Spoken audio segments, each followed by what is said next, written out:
पंजाब में बैसाखी का त्यौहार नए फसल की आमद और साल के बदलाव के लिए हर बरस सैकड़ों साल से झूम कर मनाया जाता है। लेकिन एक बैसाखी ऐसी आई जिसमें साल के साथ पूरे पंजाब को बदल कर रख दिया।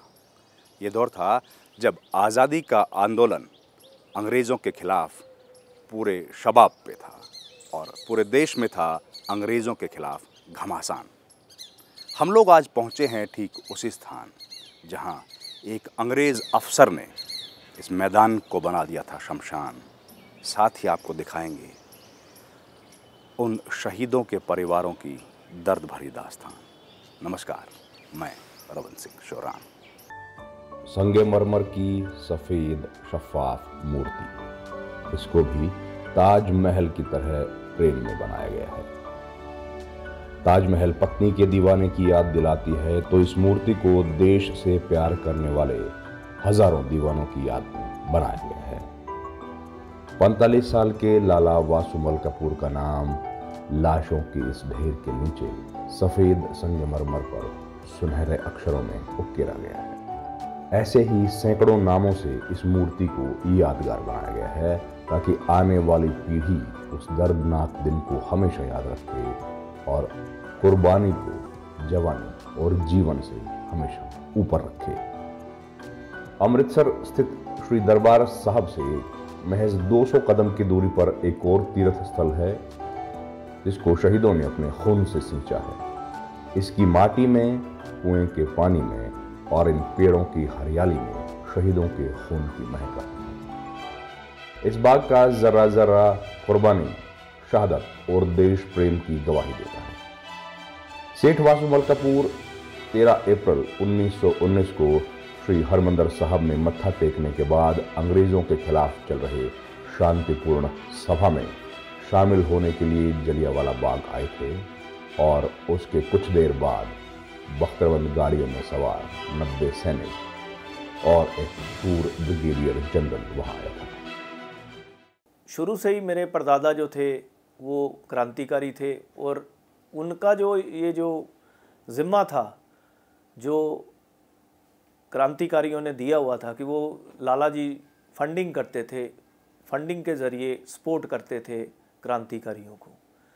तो जब ये डॉक्टर सैफुद्दीन और डॉक्टर सत्यपाल जो हमारे लीडर थे उस टाइम के, उनके नेतृत्व में जो एक मीटिंग रखी गई थी हिंदू सभा स्कूल में, तो वो हिंदू सभा स्कूल में 12 तारीख को जो मीटिंग थी उसमें उन्होंने भाग लिया और उनमें भी उनकी यही ड्यूटी लगी कि इस सभा को बुलाने के लिए लाला जी आप ज़्यादा से ज़्यादा फंडिंग करें और ज़्यादा से ज़्यादा योगदान दें।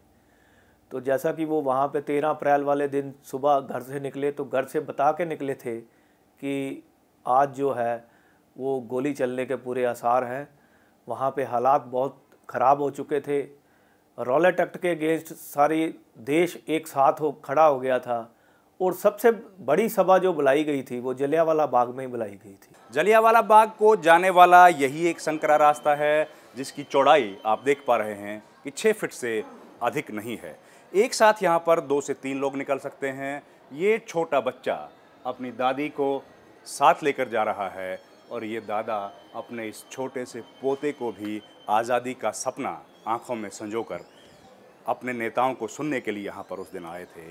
इन लोगों की आँखों में वो सपना था कि जब आज़ाद होगा हिंदुस्तान तो शायद ये बुज़ुर्ग उस दिन को देखने के लिए ना रहें, लेकिन ये बच्चे जो हिंदुस्तान का भविष्य हैं, ये इन सपनों का जो इन बुज़ुर्गों ने अपनी आँखों में साकार किया है उसको ज़रूर ज़मीन पर उतारेंगे। ये छोटी बच्ची अपनी गुड़िया को भी यही दिखाना चाहती है कि जब हिंदुस्तान आज़ाद होगा तो मेरे दादा के साथ मैं उस दौर में प्रवेश करूंगी और गुड़िया भी एक आज़ाद हिंदुस्तान में सांस ले पाएगी। लेकिन ठीक उसी रोज़ 13 अप्रैल के दिन इसी संकरे गली के बाहर यहाँ पर 2 बख्तरबंद गाड़ियों के साथ एक क्रूर अंग्रेज़ जनरल डायर आया और इन तमाम मासूम बच्चों, बुज़ुर्गों और नौजवानों को गोलियों से भूनने की लगातार कोशिश की, जिसमें सैकड़ों लोग मारे गए। एक आंकड़े के अनुसार करीब 1650 राउंड यहाँ पर फायर की गई और आप देख सकते हैं कि इस गलियारे में से जहाँ 2 से 2 लोग या 3 लोग भी एक साथ नहीं निकल पाते हैं, कितना भयंकर वो दृश्य होगा कितना दर्दनाक वो हादसा रहा होगा जब इस खचाखच भरे मैदान में, जहाँ पर तिल रखने तक की जगह नहीं थी, और वहाँ जब बिना किसी चेतावनी के लिए गोलीबारी शुरू कर दी गई, जिसमें हज़ारों लोग की मौत हो गई और पूरी रात यहाँ पर उन लोगों की लाशें पड़ी रही। उसके तुरंत बाद कर्फ्यू लागू कर दिया गया। सबसे खतरनाक, सबसे दर्दनाक हादसा वो था जब घायलों को इलाज नहीं मिला और कुआं बगल में होने के बावजूद भी वो लोग एक एक बूंद के लिए तरसते रहे और तिल तिल करके उन्होंने यहाँ पर दम तोड़ दिया। ये वसंत का मौसम था। हर वर्ष बसंत में पत्ते गिरते थे, पर इस साल लाशें गिरी थी। इस बार पेड़ की डालियों पर कोयल नहीं, लाशों पर कौवे और गिद्धों के झुंड मंडरा रहे थे।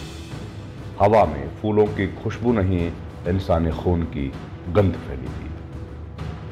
सूरज की गर्मी मिट्टी से पानी नहीं, खून सोख रही थी। हवाएं बालों को नहीं, मुर्दा शरीरों के घावों को छू रही थी। यहां सब ठहर गया था। जवानी, बचपन, बुढ़ापा, सब एक साथ मौत का माथा चूम रहे थे।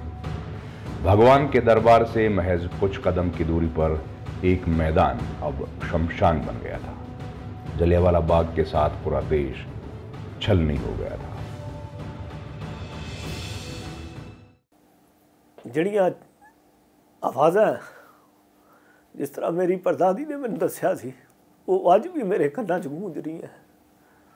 और मैं अपने परिवार नाल कई बार शेयर भी करदा, पर फिर भी कंट्रोल करीदा कि वो कितना वड्डा दिन होएगा भारतीयों लिए, जिथे हज़ारों की तादाद दे विच लोगों ने इकट्ठी शहादत दी। साथी उस तरफ डायरेक्ट करता रहा कि वहाँ पे मारो, वहाँ पे मारो, वहाँ पे फायर करो, फायर लो, ये भी बोलता रहा। तो वो डेलिब्रेट अटेम्प्ट थी इसकी कि जितनी मैक्सिमम कैजुअलिटी हो सकती है इन्फ्लिक्ट की जाए। He did that. It was a pre-planned, cold-blooded. ये कोल्ड ब्लडेड मैसेकर था। It was a cold blooded massacre. British सरकार ने 10 मार्च 1919 को रॉलेट एक्ट पास किया, जिसे काला, बिना वकील, अपील और दलील वाला कानून कहा जाता था। इस कानून का पूरे देश में विरोध हुआ। अमृतसर में रॉलेट एक्ट के खिलाफ विरोध प्रदर्शन का नेतृत्व डॉक्टर सत्यपाल मलिक और सैफुद्दीन किचलू ने किया। प्रदर्शन को देखते हुए 10 अप्रैल 1919 को ब्रिटिश सरकार ने दोनों नेताओं को धोखे से गिरफ्तार कर लिया और गिरफ्तार करके उन्हें धर्मशाला भेज दिया। इतना ही नहीं, अंग्रेजों ने महात्मा गांधी को भी पंजाब में नहीं घुसने दिया और वापस बंबई भेज दिया।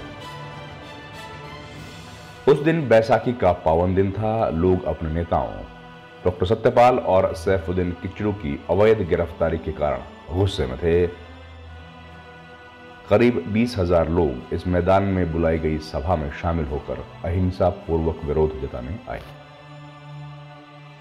इन्होंने अपने आप को एक नए एक्ट से आर्म करने का, हथियारबंद करने का जो है ये था, क्योंकि वार के दौरान डिफेंस ऑफ इंडिया एक्ट लगा हुआ था। वो तो इमरजेंसी मेजर था कि जिसमें सिविल लिबर्टीज़ को सरकार ने अपने हाथ में ले लिया था। नाउ सरकार रॉलेट एक्ट के ज़रिए, सर सिडनी रॉलेट की कमेटी बनाई गई थी युद्ध के बाद, तो उसने ये कहा था, जो रिकमेंडेशन करी थी उसमें वो सभी कुछ था जो डिफेंस ऑफ इंडिया रूल्स में था। तो उसको परपेचुएट करने का ये एक इंस्ट्रूमेंट था, ये जो एक्ट था। अब जब समाचार आता है, खबर आती है कि ये इस तरह का मेजर कर रहे हैं, तो लोगों का गुस्सा भड़क उठा। एक फौजी गाड़ी पर हाल ही में कर्नल से ब्रिगेडियर जनरल बने Reginald Dyer, brigadier major Morgan Briggs सवार थे।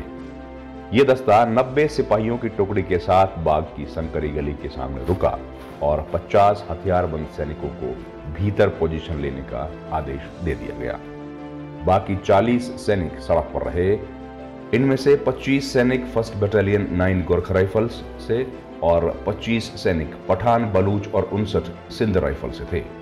इन सभी के हाथ में 303 ली एनफील्ड बोल्ट एक्शन राइफल्स थी। लोग गए डीसी साहब को मिलने, भी हमारे लीडर्स को छोड़ा जाए, किचलू एंड डॉक्टर सत्यपाल, तो उन्होंने तो उनको छोड़ा नहीं।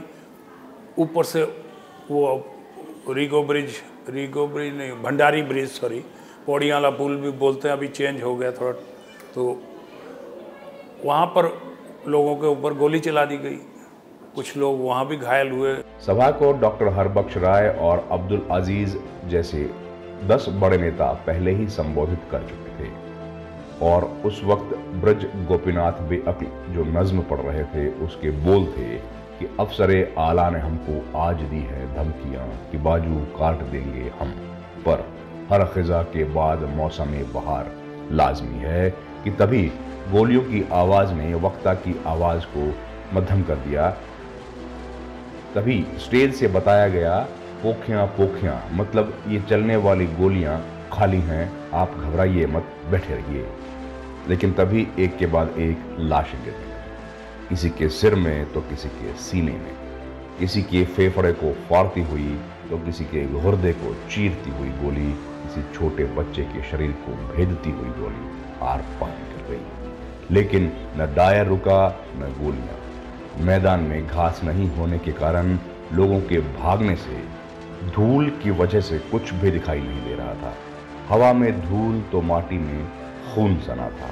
किसी की आंख में गोली लगी थी तो किसी की आंतड़ियां बाहर आ गई।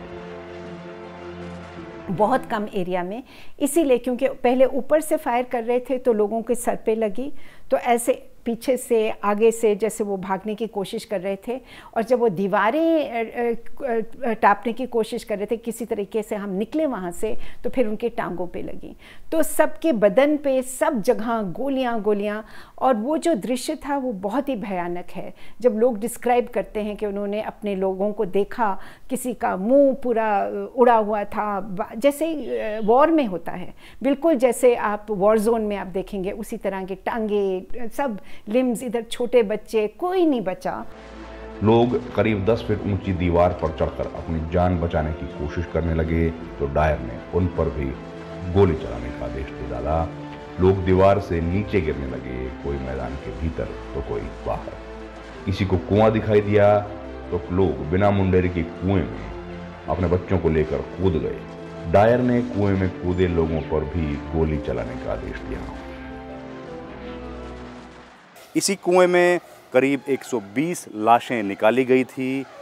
जो लोग अंग्रेज़ों की गोलियों से बचने के लिए इस कुएं में कूद गए, उनकी आंखें बंद थी लेकिन उनके अरमान जिंदा थे, भारत को आज़ाद देखने के अरमान। करीब 10 मिनट और 1650 राउंड गोलियां चलने के बाद राइफलें अब शांत हो चुकी थी। खाली बंदूकों से अब भी सफेद धुआं बदस्तूर निकल रहा था। चारों तरफ कोहराम मचा था, लेकिन सैनिक अभी भी उसी मुद्रा में थे। फिर उन्हें वापस जाने का आदेश दिया गया क्योंकि कारतूस अब खत्म हो चुके थे। जलियांवाला बाग में 1000 से अधिक की मौत, 1200 जख्मी और पूरा देश छलनी हो चुका था। This was my anxious thought to come and see in Amritsar to see the Jallianwala Bagh as well as our Golden Temple. This is our heritage. How many people don't know regarding the Jallianwala Bagh, I don't know.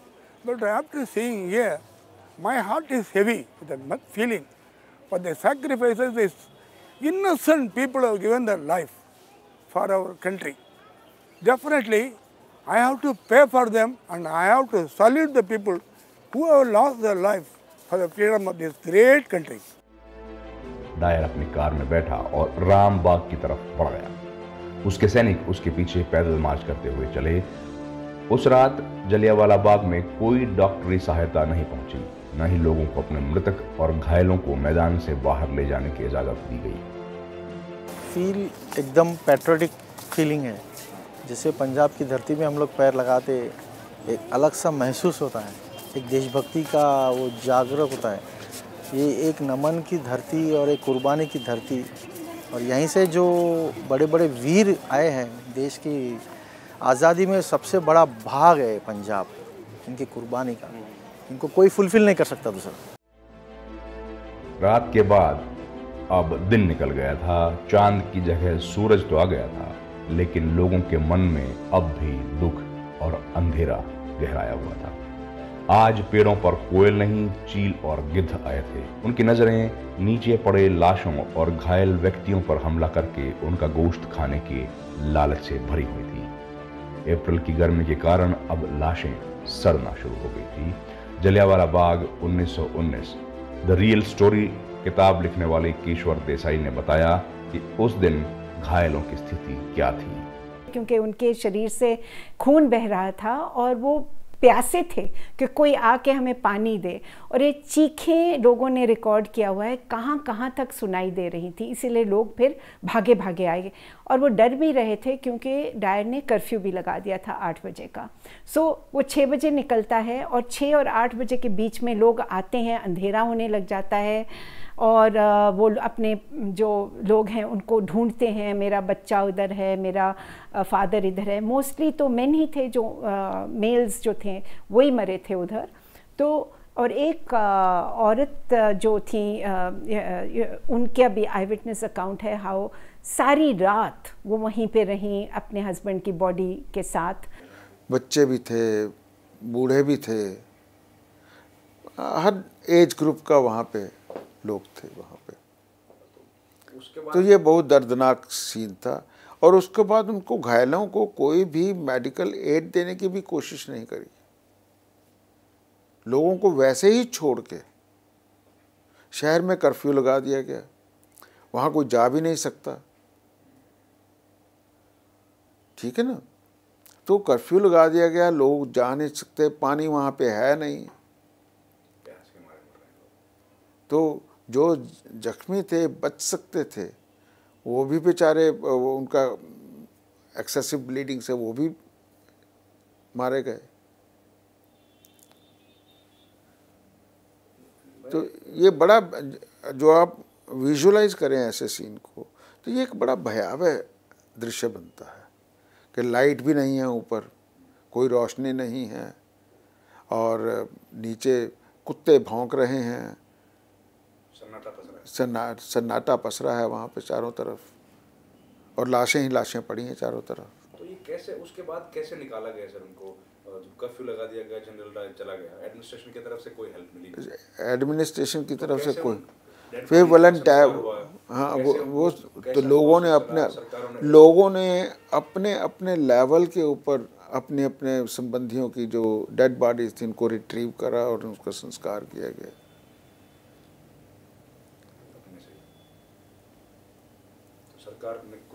सरकार ने कुछ नहीं किया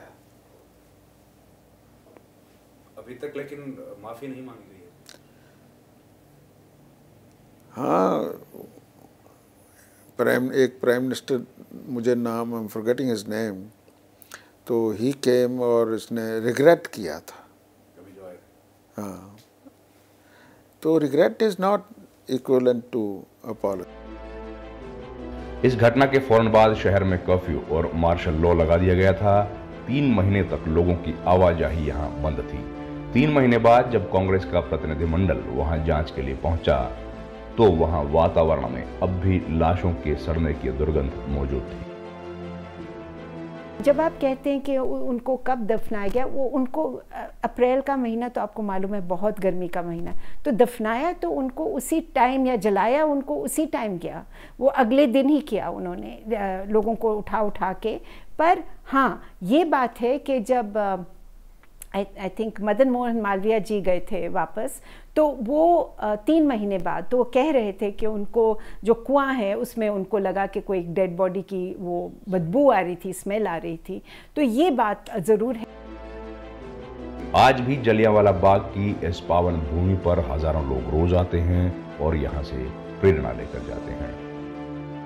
मुझे बुरा लगता है, मैंने वो बुलेट वुंड्स देखे वॉल्स में जो कि बहुत डिफ़िकल्ट है। वो लोग किस प्रॉब्लम से गुजरी होगी हम सोच भी नहीं सकते। लेकिन एक चीज़ ये अच्छा है कि आज अमृतसर में लोग इतने अच्छे, ये खुला है सबके लिए, एनीबडी कैन कम, कोई भी देख सकते, कुछ भी अपने मन की बात बयान कर सकते, तो वो बहुत बड़ी बात है। और बहुत बड़ी मान्यता है इस चीज़ की। और हाँ, भारत भूला नहीं है इस अपमान और बर्बरता को।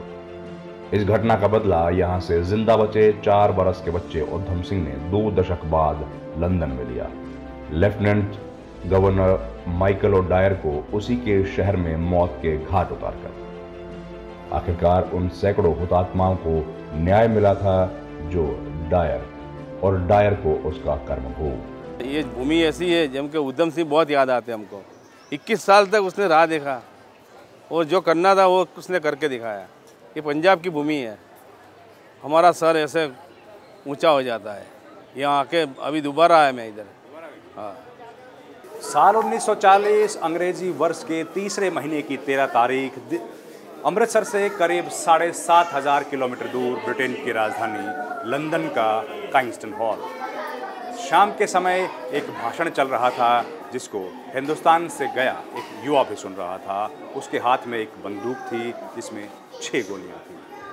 उसने 2 गोलियां वहां चलाई और भाषण देने वाले शख्स की वहीं पर मौत हो गई। इस युवा का नाम था उद्धम सिंह, जो हिंदुस्तान से हवाई रास्ते लंदन पहुंचा था और ठीक 21 बरस पहले 1919 में हुए जलियांवाला बाग नरसंहार में जिंदा बच गया था।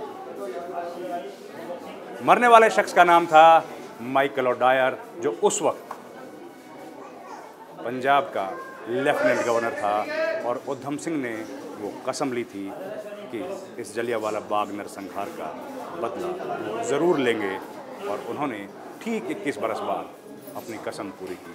उसके कुछ दिनों बाद उद्धम सिंह को फांसी की सज़ा हुई। इसके बाद उनकी अस्थियों को यहाँ अमृतसर के जलियांवाला बाग में लाया गया।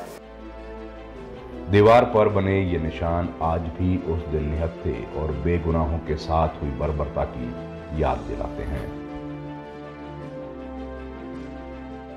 सफ़ेद बक्से से चिन्हित किए गए ये निशान जलियांवाला बाग की दीवारों पर जो अंकित हैं, ये केवल गोलियों के निशान नहीं हैं, बल्कि करीब 250 साल की अंग्रेज़ क्रूर शासन की विरासत के निशान हैं, जिसको हिंदुस्तानियों ने साल 1947 में उखाड़ फेंका। निशान केवल यहाँ दीवार पर नहीं हैं, बल्कि हर हिंदुस्तानी की छाती पर हैं और ये तब तक रहेंगे जब तक अंग्रेज़ हुक्मरान, अंग्रेज़ के प्रधानमंत्री, ब्रिटेन के प्रधानमंत्री या उनके महारानी हिंदुस्तानियों से माफ़ी नहीं मांगती हैं। इस कार्यक्रम में फ़िलहाल इतना ही। मुझे मेरे कैमरा सहयोगी MS सुरेश और राजीव कुमार सिंह के साथ फ़िलहाल दीजिए इजाज़त और आप देखते रहिए संसद TV।